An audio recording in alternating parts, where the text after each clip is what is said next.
live on YouTube. Awesome. All right, and now you're back. All right, well, welcome to Wonderful Wednesday with the wonderful circle that we got going on. How is everybody today? Great. Hi. Good. All right, so today, Michelle, I'm gonna let you tell us what our topic is today that we're gonna be discussing, and we will go from there. So today's topic is going to be on opening yourself up for energetic healings and what that all means, what you go through when you do this. Because as we all know, as healers and stuff, that we work through our own stuff, that when we open ourselves up to it, there's a lot of times there could be some chaos that comes in. And for most people, that stops it. They don't want to have to deal with it. And so they're like, well, this can't be working because it's all chaos. And so I'm going to stop. And so we're just going to talk about the process, how we open ourselves up, and the fact that that chaos is a good thing and not necessarily a bad thing to say to make you want to stop. Oh, this is going to be such a good topic. I think this is so important because I agree with you. A lot of people start experiencing it and they're like, ooh, you know, they feel good for a few minutes, and then all of a sudden it's like Pandora's box got open. And they're like, okay, this is not what I signed up for. I signed up to feel good. And now I don't know what this reign of terror is and chaos. And you're right. It absolutely stops them in their tracks because they're like, ooh, I don't want to experience that again. And so how does one, let's talk about, first of all, let's talk about how do we open up? You know, I kind of feel like, and maybe you'll agree with me, but this is where I kind of feel that it's important to recognize. One of the first things that it takes in opening up is realizing that you don't want to continue to experience what you have been experiencing. And you are starting to look for an option to help you feel better, to work through, and to progress. Sherry, what is your stand on that? Opening up. For me, I feel like we don't choose it necessarily. It feels like we get chosen, like it's our time. And if we realize that we're being opened up to get all the gunk out, scrubbed clean, that way we can shine brighter in the world. Because right now, I think people that are light workers and things like that are needed more than ever. Oh, I definitely agree with you. Michelle, what are your thoughts on getting open? Well, I think for some of us, like I do agree with Sherry in a way that some of us, it's not a choice. But I think for others, it is a choice. And if we were like just raised from little to be who we are, instead of having to be reprogrammed, none of us would be going through this to begin with. We would just be accepted for who we are, and it'll all be cool. We wouldn't have to do all this opening up, healing, learning what energy really is and how it affects us in, you know, this way within the universe. Well, and I think that is so important because, you know, I heard something once from Robert Holden, and he's one of the people that Hay House promotes a lot, Robert Holden. And one of the things that he said that really just kind of stuck with me and has stuck with me is, can you accept that you are not broken? Now, I always found that to be very interesting. And this really brought out a lot of things for me because I'm like, am I broken? Am I not broken? Am I letting people convince me that I'm broken? Or, you know, what really is going on? Because, you know, we all go through experiences. That's what life is about, right? We go through, we experience things, and it's like, when you have the possibility that maybe you're not broken, that it's just learning this way, a new way to feel better. Like, what does that feel like to you? I mean, and that I think has really just always caught me. Like, can I imagine what it would be like if this is what it is all the time, or, you know, that kind of stuff. You know what I'm talking about? Michelle, what are your thoughts on that? I mean, I don't think necessarily that I do agree with that fact. I don't think that we're actually broken. I think that we've been programmed to think one way, and we actually have to unlearn. So I was listening to a Jim Carrey talk just yesterday, and he was talking about how he's always played characters, including the character of Jim Carrey. And he had to stop playing that character because it wasn't who he really was. interesting. So what if the person you are right now is just a character, and you have to stop playing that character in order to let your soul shine through for you to be who you really are? You know, that's interesting, because okay, let's dive in a little bit. What does it mean to stop playing the character that you are? Cherry, what are your thoughts? You're muted, by the way. Famous Advice. Zoomer. Yeah, not a Zoomer very much. I think it's just recognizing the fact that we are sent here to be a sovereign individual and taking that back, realizing that you have a soul purpose. I'm trying to remember that Dr. Seuss song that I love so much. There's no one youer than you, I think is how it goes. Everybody else, you know, we need to stop trying to be someone else because that job's already taken, you know, and settle it. I want to say settle into your own bones, but what does that mean? I mean, I think it means doing a lot of shadow work and digging deep and discovering who you are versus who the world has said you are, and learning what your likes and dislikes are. And I think the easiest way for me to start doing that when I first started out was just writing down what I love, what like lights me up from the inside, what I don't like. Sometimes knowing who you aren't is where a lot of people start, I think. I totally agree with you, because it's like, you know, when we have these character traits, I guess I'm going to call them traits, because, you know, sometimes I don't want to be ornery, you know, sometimes I don't want to be sassy, and yet I find myself like, you know, a little snotty. And it's like, I don't want to feel like that. I want to feel good. I want to be helpful. I want to be, you know, all these things. But there are some days where I feel like it's not worth it. You know what I mean? It's not worth it. We all experience times when we want to be better, you know, and, you know, I heard a long time ago, and I don't know how true this is, but they were like, when you look at individuals and you see the behaviors of individuals, you pick out the best behaviors that you like, and then you start adopting those traits that lead you to those behaviors that you like, that bring out the best in you, that bring out the most in you. Because like, one of our purposes here is to shine. It's to shine. Like, it's not to muffle other people. It's not to, you know, squash dreams and all of that kind of stuff. It really is to shine and to help others see their uniqueness. But when we start going through this, like, how do you start picking out what you like without judgment? You know, Michelle, what are your thoughts on that? How do you keep yourself from judging? Well, I kind of look at it this way. If I'm noticing any kind of behavior from somebody else, it's already within me, because we see who we are. It's part of the mirroring of everyone. And so if we're full of love, acceptance, and understanding, we're going to see that in everyone we meet. If we're full of frustration, anger, and hate, we're going to see that in everyone we meet. So it's not a matter of like seeing these great traits and picking them out and choosing them for ourselves. Because if we can see it in somebody else, we just need to learn to recognize it, that it's already in us, and to love that part so it can come out. Well, and that's interesting, because, you know, when we start loving this part, Sherry, what are some of the things that you can do to help build upon those things? God, I love Michelle's answers.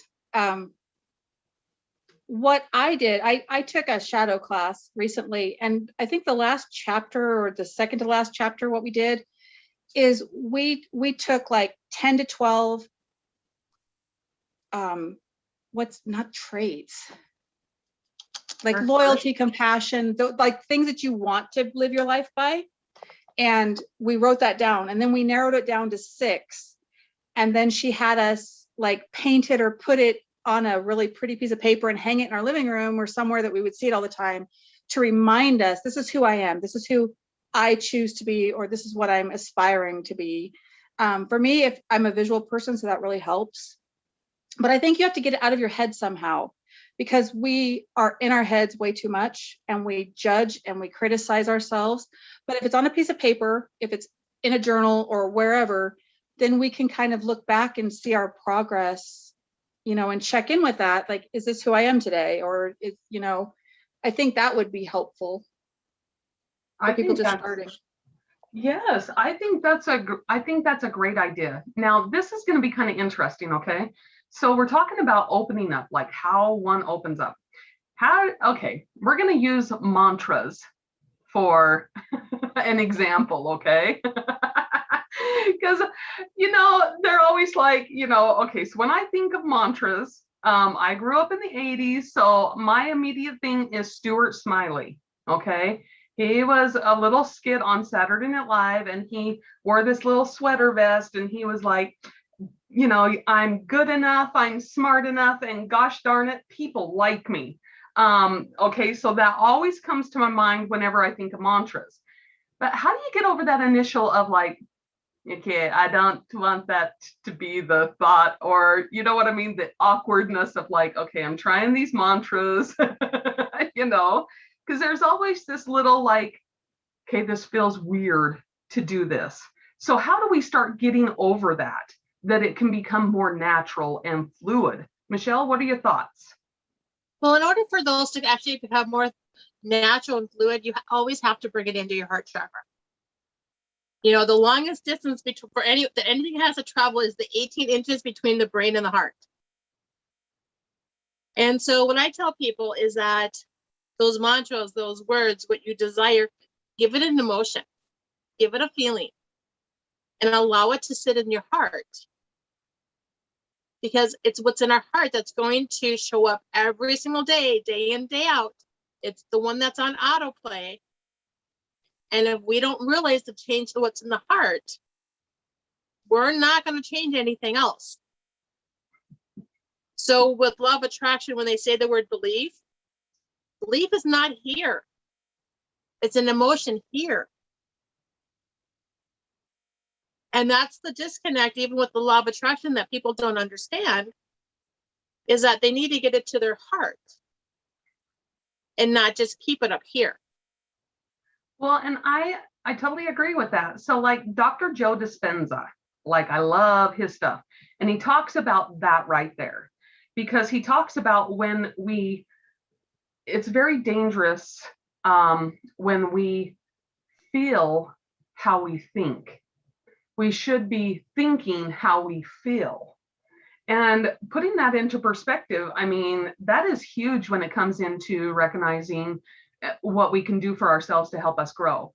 So what are some steps, Sherry, that you would have people do or advise, or maybe you have tried, that has helped you become aware of, am I thinking how I feel, or am I feeling how I think? Oh. You know, I always tell people, think of the person you love the most, that you almost have on a pedestal, that they can do no wrong to you. And then imagine them coming to you with this problem. What would your advice be? And that's no problem, because that's an outer situation. They are very quick to tell me, this is what I would say, and this is what I would do. And then I would bring them chocolate, I would bring whatever, you know, to cheer them up. And I said, well, imagine that you're your best friend, because you really truly are. You know, maybe you should kind of give that same love and kindness to yourself. And then I just kind of have them put on sticky notes things that they wish they would have heard when they were younger, or things when they were in a bad situation that they wish somebody could have told them about themselves to make them believe in themselves. Write it on a sticky note and put it in places where you look constantly, like in your wallet or on your medicine chest or on your headboard or whatever. And that's been really helpful for people, because then they remember, okay, I am loved. I'm not ugly. I'm not stupid. I'm not unwanted. It just kind of helps seeing that in print over and over again to kind of help you think differently, because you have to change your thinking. But Michelle's right. It starts in your heart for sure. And that's where you have to check in with constantly, to get your brain there. It'll catch up. Yeah.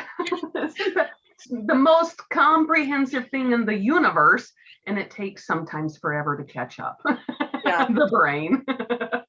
So I think number one in opening ourselves up is realizing that the biggest thing that we have to accomplish is us.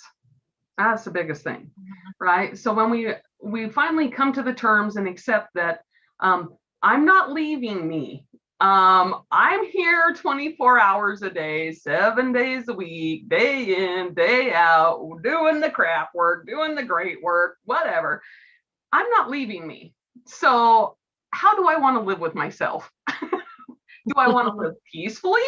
Or am I going to sit and bicker all day long, every day? So one of the most important things I think in opening up is recognizing that you are never going to leave you. That's why it's important to start this work. I think everybody agrees on that. Yes? Yeah. Okay. So the second thing is, like Michelle says, focusing on how you're feeling in your heart. Like those emotions, sometimes we get overwhelmed with the emotions of grief and sadness, frustration, those kind of things. And it's because of a snowball effect. Or maybe we haven't learned how to properly process emotions or events. Some people, we've all met them. There's nothing that bothers them. They're, go with the flow. That happened. Yeah, okay, no big deal. I always admire that quality, and I try to adapt it as much as possible into my life, because I'm really all about, like, seriously, you got to pick your battles. Like, what do you want to do? Like, you know what I mean? So when we are starting to learn how to let things go and to process, what are some steps that we can do to take that a little bit further so that we can love ourselves even more? Michelle, what are your thoughts? So some of the things that I know that I had to do was just basically own the fact that I allowed an event to stop or to change who I was supposed to be. And that's the part of, like, opening up to healing too, that we need to recognize, is that we have, even though the events and the brainwashing and whatever else may not have been our doing, we have to take responsibility for how we've allowed it to control, to guide us, to move us through life in this world. And it's that point that as soon as we decide to take responsibility, that we start to open up to so many different things now, just automatically. This is going to be good. Okay. This is going to be really good, because I think this is key number 2, is that responsibility, self-responsibility. Okay. So one, we are not going to leave ourselves. So how do we want to live with ourselves? Number 2 is taking responsibility. Now, I think this is key, because a lot of people misinterpret this responsibility thing, right? We're all waiting for justice to be served. And we get caught up in that. So, Sherry, let's talk a little bit about what it means to take responsibility, because Michelle hit it on the head there. Like, why we are not responsible for some events, we are responsible for how we're reacting to it now. So let's talk a little bit about that. What are your thoughts on that? And when this happened to me, I was really like starting to go back to church, kind of a thing. And it's the same concept, whether it's in religion or just a spirituality part of it, or even just psychology part of it, even really, is surrender. you have to surrender to the process. You have to surrender to the ego. Or, well, I shouldn't say surrender to the ego. You need to overcome your ego and kind of learn to get out of your own stuff. For me, that was just, I surrendered the whole thing. I'm like, this is my life. This is all I have to give. And I just surrender it to whatever is the best for me to start going forward towards. And for me, that was all the spiritual stuff I do now. But if you don't surrender, you're always going to be fighting the heart and the brain, you know. And I think when you do surrender to, there's a bigger process outside of yourself that you're a part of. That kind of helps you, like Michelle said, stay in the heart space more and take responsibility, because then you're more in a place of vulnerability and trust, you know. And I think that's kind of where you have to be. You have to trust yourself. You have to trust a bigger process outside yourself, whether that's God or the universe or whatever you believe in, you know. Well, and I think that's right. Michelle, what are your thoughts on that? Of how do we start taking responsibility for this? So we just need to recognize, one of the first things we need to do is like be honest with where we're at. Until you can like pinpoint like where you're at and be completely honest with yourself, you're not going to be able to take the responsibility to even move on. Because we have to start wherever we're at, no matter what is going on. So we got to be honest with where we're at, what we like, what we don't like, with what's going on today.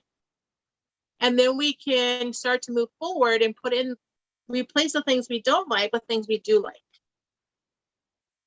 But it's also that honest piece and knowing that, hey, this is where I'm at. I'm not liking this. How do I change this? Well, and that seems to be like one of the biggest challenges, I mean, honestly, is this taking responsibility. Because, you know, it's kind of funny. My son has a shirt that says everything is my fault. And I asked him one day, I'm like, why are you wearing that? And he says, well, because everything is my fault. Like, this is me taking responsibility for me showing up to the gym or me not showing up to the gym, you know. And I'm like, wow, how old are you, young child of mine? You are brilliant. I knew you came from me. No. But when we start into this, it is really exciting. I mean, because we truly are, the greatest adventure we will ever have is self, right? Self journey, self love, self expression, self everything, right? So I want everybody to get excited when it comes to this kind of stuff, because, you know, we often find ourselves blaming others. You did this to me. If I wouldn't have allowed you to do this to me, you know, if only this would have been different. We seem to pawn off the responsibility on so many others. And for, I'm going to say 18 years, maybe that was the case.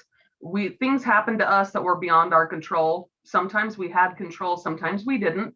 Some of us took control at a very young age when we weren't prepared for it, and thus stumbled right into mud pie after mud pie after mud pie. And we blame a lot of people because they didn't teach us. They didn't show us the way. They never told us, you know, this kind of stuff. But when we start taking responsibility, it's not that we're holding other people accountable. We're holding ourselves accountable for what we're about to do. That's the biggest thing, right? We want to be good. We want to be loved. We want to love other people.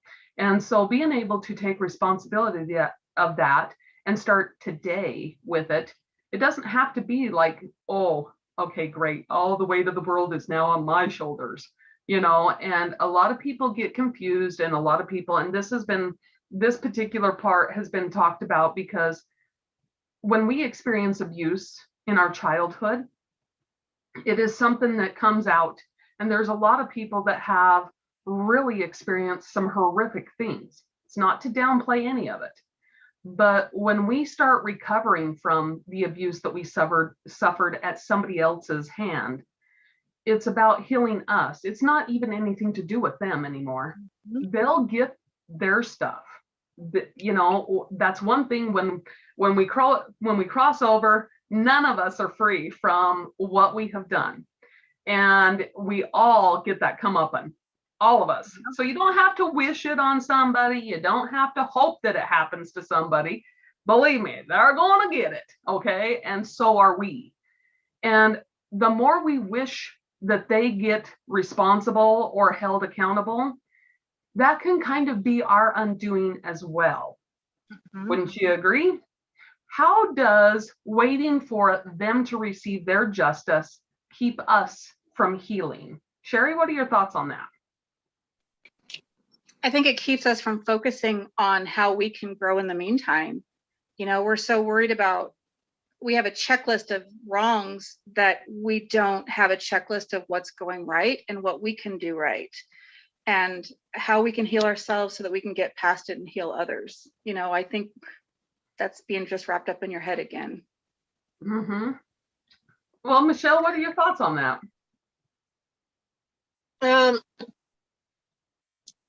What was the question again? How do we start processing and not be holding other people accountable and waiting for their justice to be served before we start healing ourselves? Yes. So when we are waiting for other people to get served their justice before we start healing, it really does stop and prolong us. We end up looking at what's negative and what's going wrong instead of being grateful for all the little things that are going right. Like, hey, you know, did you wake up and have clean clothes today? Yeah, it's something small and minimal, but it's something that, hey, I had clean clothes to put on today. Cool. You know, did you have a shower? Did you have running water? I mean, there's so many people out there that look at what's wrong and look at their abusers like, why didn't you do this? Why didn't you do this? Why didn't you do this? Instead of realizing that maybe they're just playing off of their own memories or their own brainwashing techniques also, that they didn't even think about that this was going to harm somebody or hurt somebody until later on. So to sit there and hold that grudge and to stop your healing, that's the only thing you're doing is stopping yourself.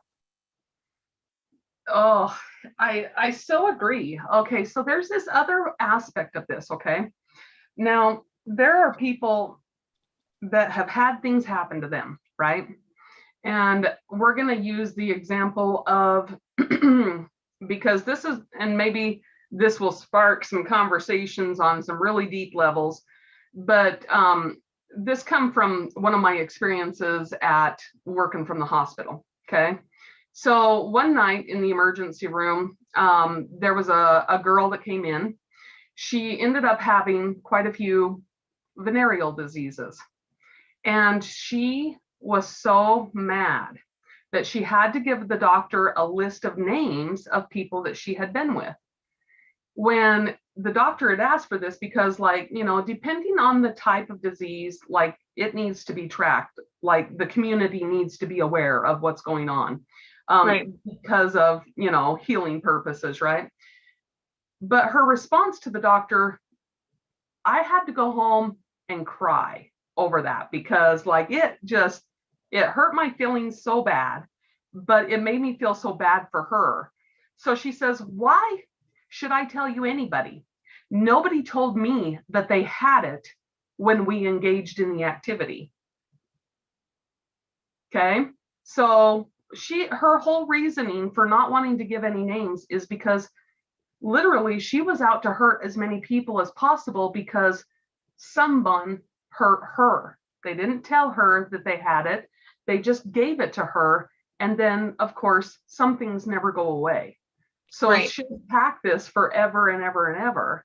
And she was so wounded that now she's like, I mean, the list was quite extensive, you know, and it's like, I mean, it's a horrible thing to have happen. But, you know, in some small ways, you're like, I totally get it. Like, I can understand being that angry that nobody told you, you know, that they were doing that. And so let's talk a little bit about the responsibility that we have as to stopping that kind of behavior. Sherry, what are your thoughts on that? I'm going to just draw from personal experience. I had been abused as a kid. And so I went to a lot of counseling, for that. My mom was really proactive that way.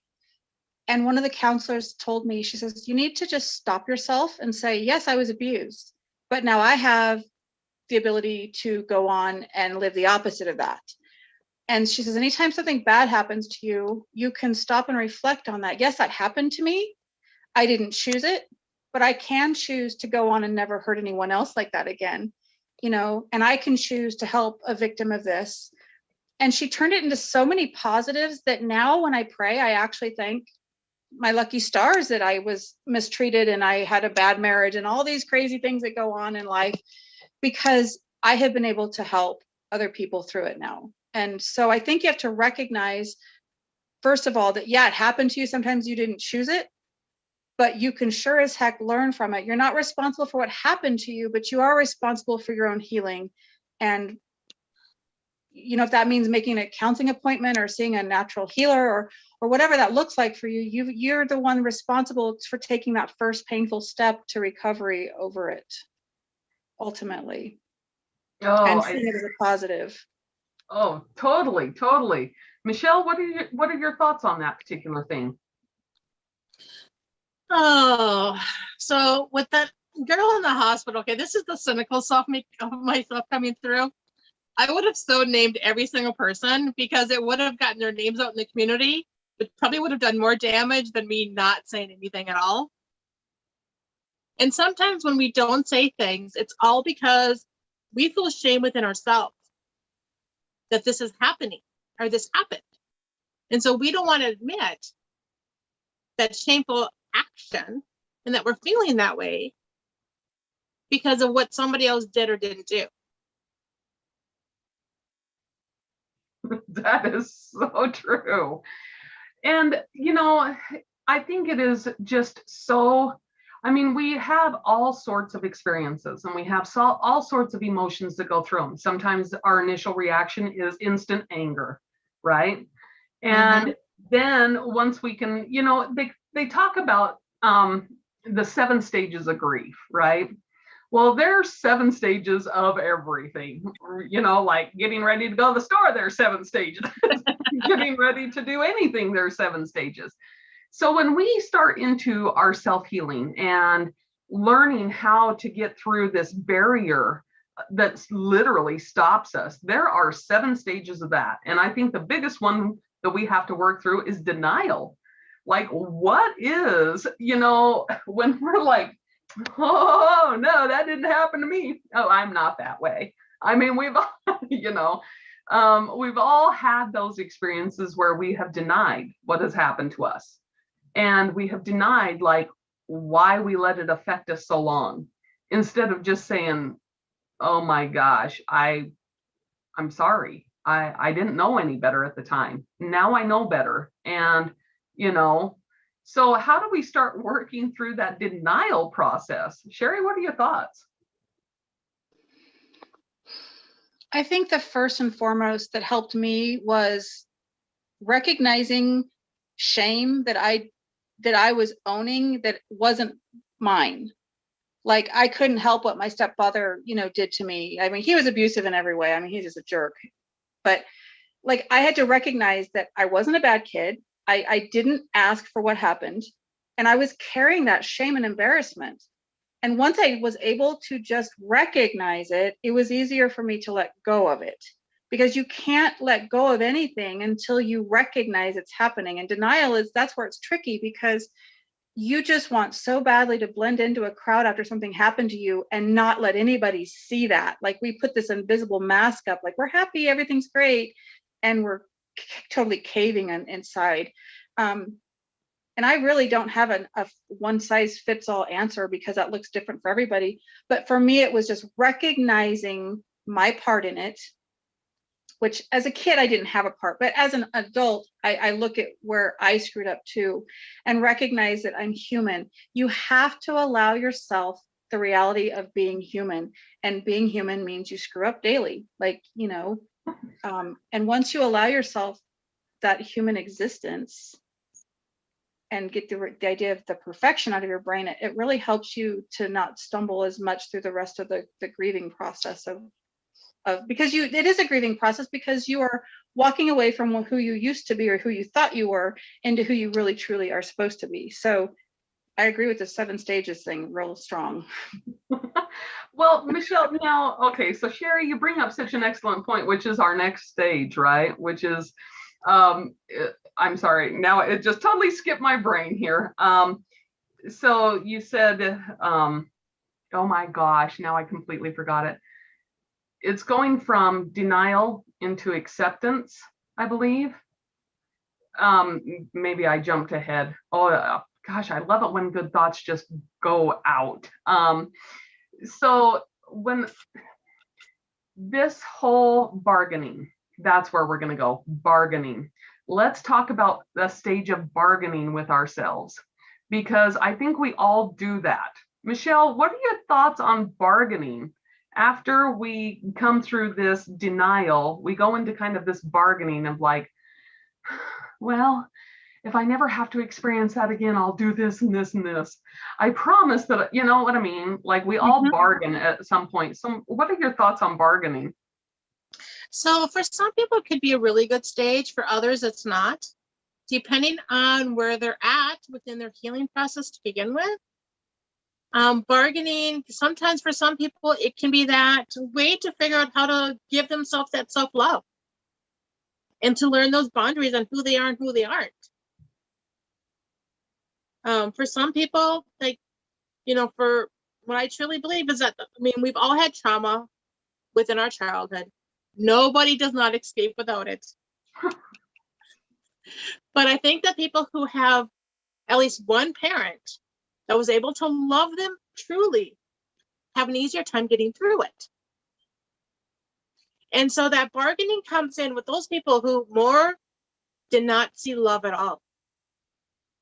And they're bargaining with themselves to go, okay, I'll love you if this happens, or I'll love you if this happens. Instead of just starting to realize that, hey, I just need to really start loving myself where I'm at today so we can move on. Well, and I think it's so important that we recognize all of this, because it just plays a part in all of our healing. You know, there's this denial, this grieving. Now, this is an important step, the grieving process. Now, this is one that most people kind of take over instead of recognizing it as a grieving process. We call it the chaos, the Pandora's box, because this is the step that usually stops us in our tracks. Because, well, there was a reason why we buried all of it. There was a reason why we're not, dealing with it. There's a reason why we're in denial. And it's this grieving process.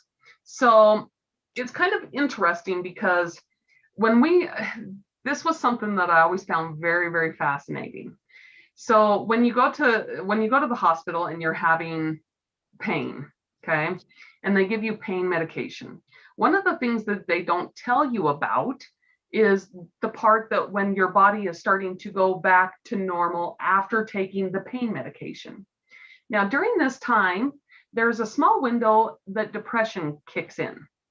The body actually goes down into a depression before it comes back up normal, because the pain receptors have been numb. So, and of course, synthetic and all that kind of stuff kind of helps, right? But when we're going through this process, there is a grieving process. We're shuffling off the old stuff. So what can we expect from some of the grieving? What does it look like? What can people expect? And, because yes, it is different for everybody, but Michelle, what's your experience with the grieving process? So my experience is that we do go through the stages of anger, frustration. Why is this happening? Why did this happen? Lost, sadness. And then if we're going through the healing sprays and we feel that feeling of loss and emptiness, that's the point that we need to start putting something positive back in. Because if we don't, the other stuff is going to creep back in, because something needs to fill that hole. And so Sorry, go ahead. And so my experience is that, we do go through as if a loved one has just passed on, those stages, depending on how we felt about that. Because we have all had people that passed that was like, okay, it's sad, send you prayers, da da da. And then we've had those people that have passed on that has taken years to get through. So depending on the healing and what kind of abuse or trauma you're enduring, it may just be that, okay, cool, I was able to let it go. Or is it going to take a while? Oh, that is such a good point, because, how this is what everybody wants to know, right? And this is one of the things that we talked about in our other one session about doing our shadow work, why it's important, how long is it going to take? This is the question that everybody wants to know, right? How long is it going to take? And well, grieving is something that is so unique, just like healing. It is very unique to the individual, because you're right, Michelle, like one person can pass and you're like, yeah, I loved them, and it's okay. And then somebody else can go and you can be like, I don't know what to do now. Like, that was just completely devastating. So Sherry, what are some of the things that people can, this grieving process, what does it look like? What does it feel like? I think a couple things came to mind. Confusion, and that's kind of one that throws people for a loop. We always have a plan, and for people like me that have plan A through Z in the back of our minds, it annihilates all of that. All of the little scenarios played out are gone with whatever is missing now. Loneliness plays a big part of it, whether somebody dies or you're dying to your old self. Mm-hmm. You can be in a room of 1,000 people and be the loneliest person in the room. And also anger. Anger is such a more empowering feeling than grief and all these other things we're talking about, that sometimes you will come across as very, very angry, and it takes the right person talking you through it to understand and recognize that it's not anger so much as it is grief. But it feels better to us. We feel strong inside, and we feel like we can conquer this.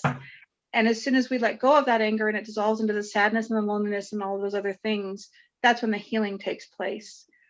And I think that we need to start having these conversations with people and normalize grief as not just being about somebody that dies, but grief is an everyday thing. Like, we go, if we get in a car accident, we grieve over the loss of our health or our vehicle or our finances or things like that. And I think we just have to start having these uncomfortable discussions again. Many other cultures and our ancestors, grief was a normal thing to talk about. And for some reason, the Western world has really made it very taboo. Well, I attribute that to the internet. No. Possibly. Denial and anger travel much faster on the internet than any other place. Well, okay, so it's kind of interesting because I'm going to bring up somebody else.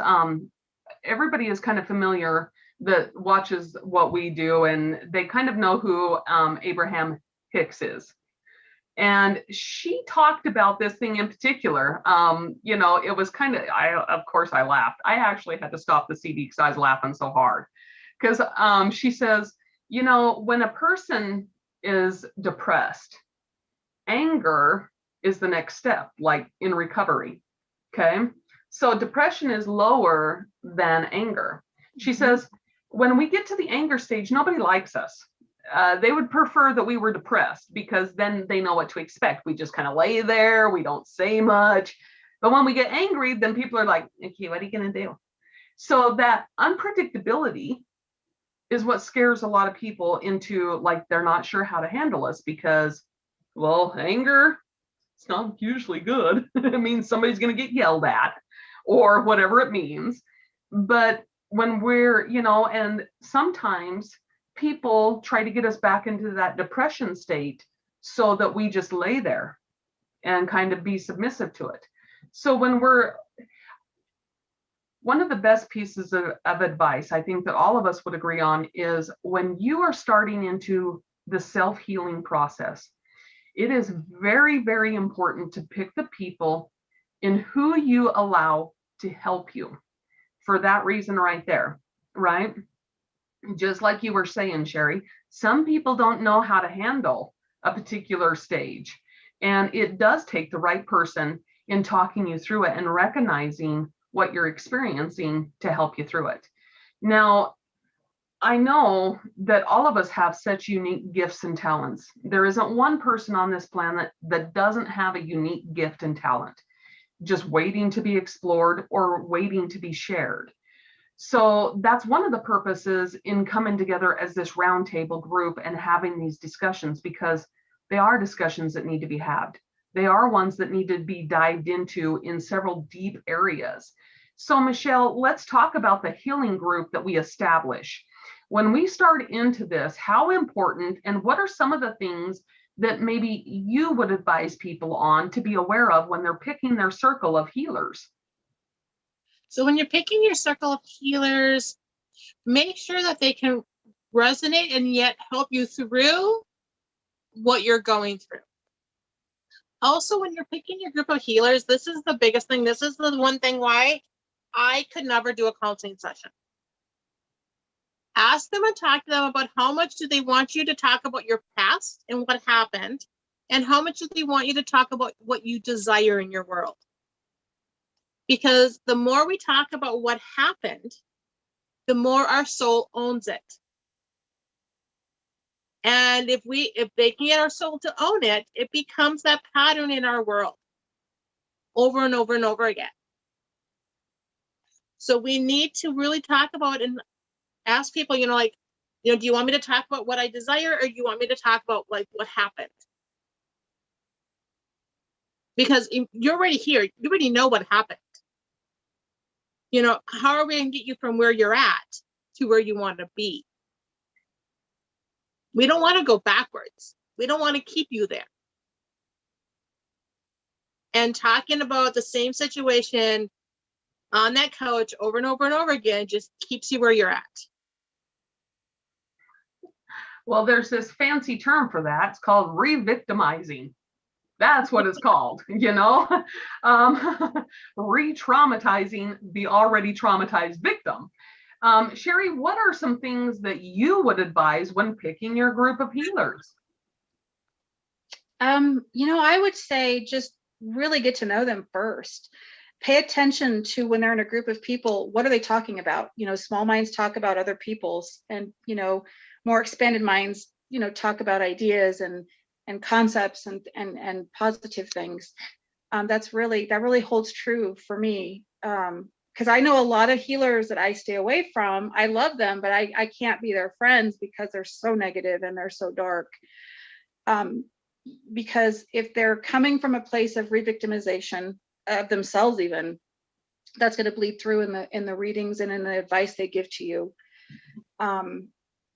I also believe in the thing that I learned in Mary Kay years ago. Never take advice from someone you wouldn't trade places with. So if they're in a place of healing and they're working on their healing and they are the real thing, then yes, absolutely listen to their wisdom, but remember that you're a sovereign being that ultimately knows what's best for yourself as well. And if you leave a situation, like a group of people or a person, and they leave you feeling completely drained time and time again, they're probably not your person. And like Michelle says, you will resonate with them on a whole different level. You will feel empowered. You'll feel like you're leveling up because they're not going to let you leave behind in the dirt. People that are movers and shakers in the spiritual realm want you to do that as well, because they know the value in that. So I would just really watch how you're feeling, and that heart space that Michelle talked about again is so important in this situation. If they're leaving you drained, you need to run. It's going to take as long as it takes. Right. Would it be a day? Yes. It really comes down to really deciding what you want to do. Like, the length of time really depends on you choosing how long it's going to take. Because the more open you are to getting it resolved so that you can feel better ultimately, That's going to determine the length of what it's going to take to work through it.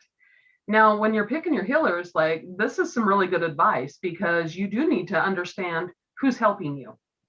Now, we've all had enough healthy helpertons that have not helped at all. And they have even sometimes set us back. And we get very angry about that. And we get very resentful about that. And we look at other situations or other people that are doing stuff and we say, I already tried that, it doesn't work. I already tried that, it doesn't work. You know, what's interesting to me is there's a lot of people who can help us through very different aspects. This is one thing I love about what we do. Like, if you're, my opinion, okay, just my opinion, if you're doing it right, it can be interactive with other modalities. Like, what you do to help people heal should never interfere with their medication. It would never go against their doctor's advice. We would never step outside of that realm, us good ones, okay? Now, there's also the group of us that have well-meaning intentions, like we really do want the best for other people, but yet we're still coming from a place of woundedness or sadness or whatever. And sometimes that does take precedence over what the person is there for. So as healers, we have to be aware of where we're at. Self-healing is a lifetime. You never get out of it, because you're always learning, you're always growing, you're always achieving. So to think that there's going to be a time limit, I think is ridiculous. I think the time length that it takes you to work through a particular issue would probably be a better question than anything else. Because, well, Michelle, how long has it taken you to get where you're at? 50 years so far. Right? So, I mean, and Sherry, would you agree that when you start into self-healing, it really is a lifetime? Like, you're never going to stop healing yourself. One thing I would add. So when we buy a house, right, we have to clean that house every day and keep the maintenance up on it, or it falls in on itself. And the same is true of us. You know, like, we have to see ourselves as an asset to be valued, instead of just trotting through life. You know, you have to realize there's work involved and that you're worth it, and you're going to make yourself shine, and you're going to be an asset to be proud of, rather than letting yourself just fall apart and not take care of yourself. Well, and I think that is so true. So we're getting ready to kind of close up this little session. And I hope that we were able to accomplish the main goal of what this roundtable was set out to accomplish today. And I think, you know, what it really comes down to is start the process. Start it. What have you got to lose other than the feeling of bad or guilt or shame? There's nothing worth holding on to in that realm. If you want abundance, I want you to be happy. I want you to feel abundant in all aspects, not just in one or two. When you wake up in the morning, we want you to feel abundant. We want you to feel abundant, like, okay, today is going to be a good day and it's going to get better. You know, watch how you greet the morning. I think this is one of the best things that you can do for yourself. Is, you know, I had somebody greet me one morning. They were like, "Good morning. How are you today?" I'm like, "Well, I got high hopes." And they were like, "For what?" I'm like, "That the day is going to get better." You know, I mean, and it's very interesting to me, because when you start realizing that every day is an opportunity to improve, is it always going to be accomplished every day? No. But as long as you keep moving forward with the intention, it's going to catch. It's just like throwing that fishing pole out there, that fishing line. Eventually, if you do it enough times, you're going to get a fish. And then the excitement begins, right? So start reeling it in, people. Get that fish on the line. Keep casting out that line. Get your healer group going on. Recognize your responsibility in healing yourself. It's not up to other people to heal you. It is up to you to take the first steps in finding the people that can help you through the process. Now, I think that is one of the best things. Now, Sherry, to kind of close out the meeting, we're going to ask that you and Michelle kind of give your sense of, you know, what is the most inspirational thing that you can tell somebody to help them, to nudge them in the self-healing direction? What advice would you give them? You know, it's I there's light at the end of the tunnel. There's life after tragedy. There's life after the tower moment, you know, and they're worth it. And that the universe, God loves them, and they're held in that unconditional love. And to just start asking to feel that, because eventually you will. Very good. Michelle, closing statement for everybody? That you are your most valuable player in your team. And it's up to you to do what you want to, it's up to you to create the life you desire. And if you're unsure how, that's when you look for other people to help you. Oh, I think that is awesome. Well, and that kind of brings us to the closing of this roundtable discussion today. I hope that everybody can realize how valuable they are and how much this world needs each one of us. You know, it really does take all of us to run this planet. There isn't one of us that it doesn't need, because we're all here, and we're here at this very specific time for this very specific journey, and it's going to take all of us. So with that, I hope that everybody will start seeking out the people that can help them. We've been able to kind of demonstrate our skills over the course of a time on this particular channel. So you get to see how we work individually and kind of as a group. And I would love to be able to do that exchange again, like honestly, because like I missed out when Sherry got to do her gift and showcase her talent. Like it would be so awesome to do that again. So if you ladies are down for that again, I think we should. I think it'll be fun. I'm up for down there because I just had an interview style. I wasn't able to show my gifts. Well, yes. And so it would be really, really cool to be able to do that exchange. And maybe we can do that like the 1st of August or something. Okay. That way we can start planning for it, and we may kind of do just a longer time. So those of you that are, you know, that you have questions, don't hesitate to reach out to one of us and ask those questions. You can even post it in the comments on the video below. Post those comments, watch it, and kind of question and see how things are. And we'll all take the opportunity to answer them. And don't forget, if you have dreams that you have been struggling with in, you know, kind of understanding what they mean, we're still doing the dream interpretation. We've just changed the time from Fridays to Wednesdays. And so I hope that you guys continue on with our mystical mindset roundtable that we'll be able to keep going on. So ladies, thank you so much for joining us today. And Michelle, Sherry, have a great weekend. And I will be seeing you all in a couple of weeks. All right. Bye-bye.